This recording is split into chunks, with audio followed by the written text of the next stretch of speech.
రైతులు పండించిన పంటకు స్వామినాథన్ కమిషన్ సిఫార్సుల ప్రకారం సమగ్ర ఖర్చుల మీద 50% లాభంతో కనీస మద్దతు ధరలు నిర్ణయించాలని అఖిల భారత ప్రగతిశీల రైతు సంఘం డిమాండ్ చేసింది.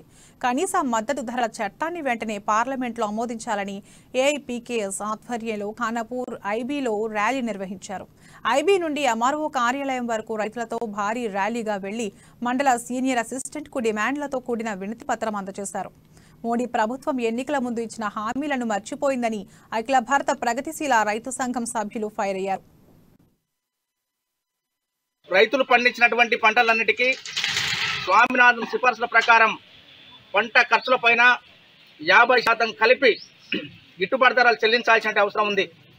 అదేవిధంగా భారత పార్లమెంటులో దేశానికి అన్నం పెట్టే రైతు ఏదైతే గ్యారంటీ చట్టం లేకుండా ఉన్నది, గిట్టుబాటు ధర లేకుండా ఉన్నాయి కాబట్టి గిట్టుబాటు ధర చట్టం చేయాలని పార్లమెంటులో వెంటనే గిట్టుబాటు ధర చట్టం చేయడానికి పూనుకోవాలని చెప్పేసి మేము అఖిల భారత ప్రగతిశీల రైతు సంఘం తరఫున డిమాండ్ చేస్తూ ఉన్నాం.